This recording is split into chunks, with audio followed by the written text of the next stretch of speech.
mapagpalang umaga sa inyong lahat. Magandang umaga. Batiin ang iyong mga katabi na magandang umaga. Okay, manatiling nakatayo para sa ating panalangin na pangungunahan ni Binibining Cabildo. Sa ngalan ng Ama, ng Anak, ng Diyos, Espiritu Santo. Amen. Ngayon, humanap kayo ng iyong mga kapares at kantahin natin ang awiting Ako Ay May Sandigan. Okay, maraming salamat sa iyong pagkanta. Ngayon, bago kayo umupo, ay pakiayos niyo muna ng iyong mga upuan at kung meron mang mga basura sa ilalim nito, ay pakipulot na rin. Okay, pwede na kayong umupo. Ngayon, lumingon sa iyong mga katabi. May lumiban ba sa oras na ito? Wala. Kung gayon ay palakpakan natin ang iyong mga sarili dahil kayo ay ligtas na nakapasok dito sa ating paaralan. Ngayon, sa ating pagpapatuloy ay nais kong ibahagi sa inyo ang mga alituntunin na dapat nating sundin sa ating klase. Una, huwag makipag-usap sa iyong mga katabi kasi sino yung makikita kung nakipagbulungan o nakipag-usap sa kanyang mga katabi ay makakatanggap ng isang parusa. Pangalawa, kapag gustong magbahagi ng iyong mga opinyon, iyong mga ideya tungkol sa paksa na ating tatalakay ngayon ay itaas naman ang kanang kamay. At ang pangatlo, respetuhin ang gurong nasa inyong harapan at siguraduhin maintindihan at maunawaan ang aking mga sasabihin sapagkat pagkatapos nito ay magkakaroon tayo ng isang pasulit. Naintindihan lang ba? Okay, ngayon bago tayo dumako sa ating diskusyon ay magbabalik tanaw muna tayo. Okay, Binibining Mundido, tungkol saan ang huling paksa na ating kinalakay? Magaling! Tungkol sa makabagong kagamitang panturo gamit ang ICT. Binibining Baldado, magbigay ng dalawang halimbawa ng makabagong kagamitan gamit ang panturo gamit ang ICT. Okay? Telebisyon at radyo. Magaling, tunay nga kayo ay nakikinig sa ating nakaraang talakayan. Ngayon, may mga katanungan pa ba kayo tungkol doon? Okay, mabuti naman kung wala na. Ngayon ay may ihanda akong isang gawain na siyang magbibigay sa inyo ng mga ideya tungkol sa bagong paksa na ating tatalakayin ngayon. Hahatiin ko kayo sa dalawang grupo. Ang nasa aking kanan ang siyang unang pangkat, ang nasa kaliwa naman ay ang pangalawang pangkat. Pakitingnan ang mga nakidikit na mga numero sa harap. Okay, ang gagawin ninyo ay aayusin ang mga salitang ibibigay ko sa inyo ayon sa kanilang pagkakasunod-sunod. Kung alin dito yung nabilang sa unang bilang, pangalawa hanggang panglima. Ang unang grupo ng siyang makakakuha ng tamang sagot ang siyang panalo. Bibigyan ko lamang kayo ng 2 minuto para ayusin ang mga salitang ibibigay ko sa inyo. Ang 2 minuto ay nagsisimula na. Okay, magaling unang pangkat. Bigyan natin sila ng Ang Galing Club. Alam niyo ba yon? Ang gagawin ninyo ay ganito. 1, 2, ang galing. 1, 2, ang galing. 1, 2, 3, ang galing-galing. Okay? Sabay-sabay tayong pumalakpak. Handa? Palakpak. Ang galing. Ang galing. Ang galing-galing. Okay. Ngayon, may mga ideya na ba kayo tungkol sa ating bagong paksa na tatalakayin? Binibining Gundaw.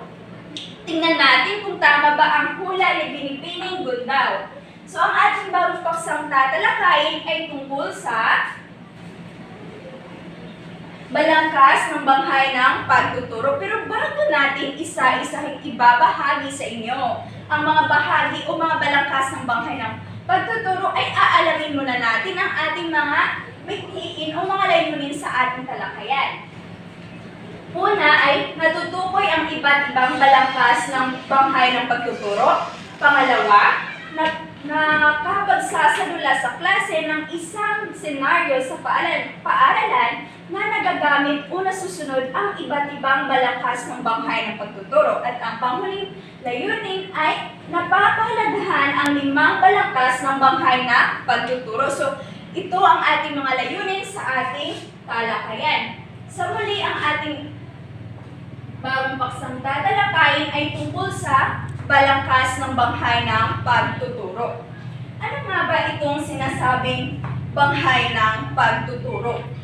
Sinasabi na ang banghay ng pagtuturo ay isang balangkas na gawain ng guro sa araw-araw bilang patnubay sa pagsasakatuparan ng mga layunin ng pagtuturo. Di ba nga class, kapag tayo ay gagawa ng isang bagay o gagawa ng isang desisyon, maliit man yan o malaki, ay kailangan natin itong pagplanuhan kami upang masisiguro natin na ito ay magiging organisado at masisiguro natin na mabuti yung kalalabasan nito na pagdating sa huli ay hindi natin ito pagsisisihan.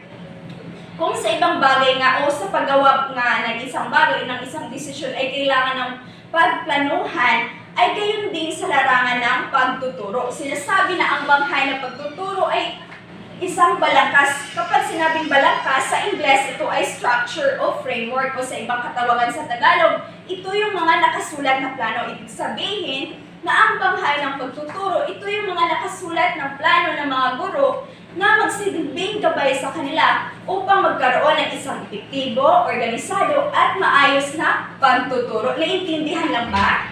Kung gayon ay dumako na tayo sa balangkas ng banghay ng pagtuturo. At alam kong hindi na ito lingid sa iyong kaalaman dahil sigurado akong may kaalaman na kayo dito. Kaya binibining kihat magbigay na yung mga nalalaman tungkol sa mga bahagi ng banghay ng pagtuturo. Okay, maraming salamat Binibining Kihat. Ang mga nabanggit ni Binibining Kihat ay ilan lamang sa mga halimbawa ng balangkas o bahagi ng banghay ng pagtuturo. Aalamin natin iyon. So may 5 balangkas o bahagi ang banghay ng pagtuturo. Una ay ang paksang alayunin, pangalawa paksang aralin, pangatlo pamaraan o estratehiya, pang-apat ay ang pagpapahalaga, at ang panglima ay ang takdang aralin o ang kasunduan. Uunahin kong itatalakay sa inyo ang unang balangkas at ito ay ang layunin. Kapag sinabing layunin, ito yung mga bagay o mga mithiin na inaasahang makamit sa isang klase. Ito ay nahahati sa 3, pangkaisipan, pandamdamin, pisikal o psychomotor. Una ay ang pangkaisipan. Kapag sinabing pangkaisipan na layunin, ito ay kabilang dito ang mga pangkaalaman, pangkabatiran, pangunawa at pagsusuri. Kapag sinabing pangkaalaman, ano yung nararapat na salita na gagamitin dito?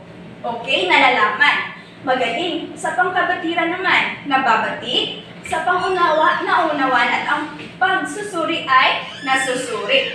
Pangalawang layunin ay ang pangdamdamin. Kabilang dito ang mga saloobin, kawilihan at pagpapahalaga. At karaniwang na ginagamit dito ay ang pagpapahalaga, kung bakit nga ba mahalaga ang isang paksa at paano ito mapapahalagahan ng mga estudyante. At kagaya rin ng unang layunin na ang pangkaisipan, ang pandamdamin rin na layunin ay napakahalaga dahil kailangan ng isang guro ay sisiguraduhin niya na yung mga nalaman o nasusuri ng mga estudyante ay maisa sa puso rin nila ito upang sa ganoon ay hindi nila ito madaling makakalimutan.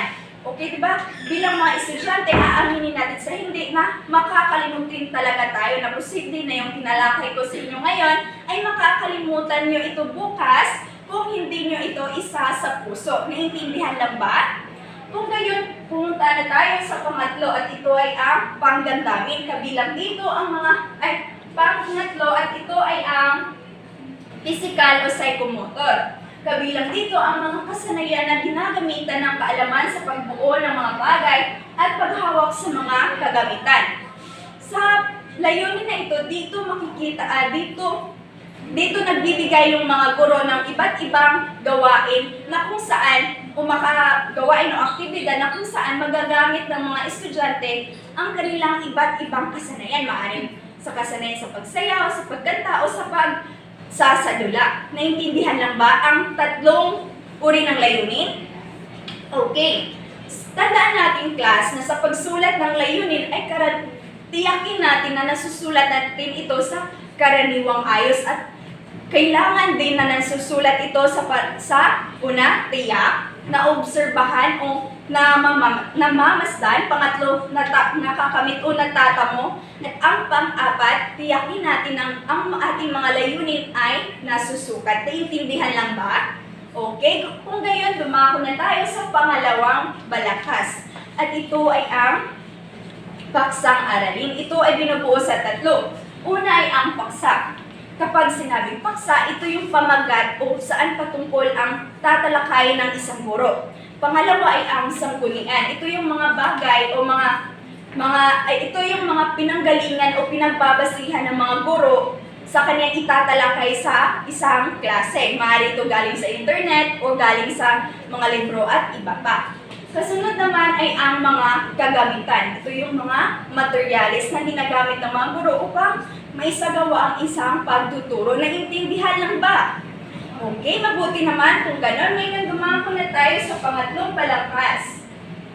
At ito ay ang pamamaraan o estratehiya. Dito isinalang-alang ng guro kung paano niya tatalakayin ang isang paksa o aralin. Sinimulan ito sa panimula o paghahanda. Dito nabibilang yung panalangin, pampasigla, pagbabalik tanaw, pagtala ng liban, pagbabalik aral at iba pa. Sa paglalahad naman, dito na tinatalakay ng guro ang kaniyang paksa o ang isang aralin. Sa pagsasanay naman, dito na magagamit ng iba't ibang kasanayan ng mga estudyante. Sa pamamaraan ng isang pagsasadula o sa isang tula o marami pang iba, basta't iba't ibang kasanayan ng mga estudyante na kung saan ito ay ipapakita o magagamit nila. Kasunod naman ay ang paglalapat. Dito na makikita kung paano mapapahalagahan ng mga estudyante ang tinatalakay ng guro na aralin. At ang pagsubok naman, dito makikita kung talaga bang may natutunan ang kanyang mga estudyante sa pamamagitan ng isang pagsusulit. At ang takdang aralin naman, dito maaaring ito ay tungkol sa paksa na tinalakay ng isang guro o marahil tungkol ito sa susunod na paksa na tatalakayin ng isang guro. Naintindihan ng ba? Okay, pumunta na tayo sa pang-apat. At ito ay ang pagpapahalaga. Ang pagpapahalaga ay nagbibigay ukol sa halaga hindi lamang sa isang aralin, bagkus pwede rin ito sa isang guro o sa mga mag-aaral. Naintindihan lang ba? Okay. Kung ngayon ay dumako na tayo sa panghuli at ito ay ang takdang aralin o kasunduan. Kapag sinabing takdang aralin class, ito ay ang mga tanong o mga tanong na ginagawa ng isang guro para sa kanyang mga estudyante. At kasunduan naman kung ito yung mga sagot na binibigay ng mga estudyante sa tanong na inaatas sa kanila ng kanilang mga guro. So naintindihan lang ba ang kanilang pagkakaiba ng takdang aralin at kasunduan? Sa madaling salita, ang takdang aralin ay ang buhat sa guro, habang ang kasunduan naman ay buhat sa mga estudyante. Naintindihan lang ba? Okay, mabuti naman kung gano'n. May nakakatanungan pa ba kayo? Kung wala na, ay dadako na tayo sa ating gawain. Katulad kagaya ng inyong grupo kanina, ay yun din yung magiging grupo ninyo ngayon. Basahin ang panuto.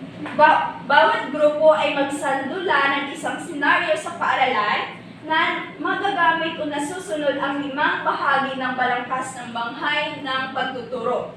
Mayroon kayong 5 minuto para paghandaan ang gawain ito. Okay, narito naman ang ating pamantayan. Para sa description, wasto ang pagkakaugnay, ang puntos na makukuha dito ay 15, kahusayan sa pag-arte, 20, maayos at makapukaw pansin ang pagsasadula, pagkakaroon ng 15 puntos.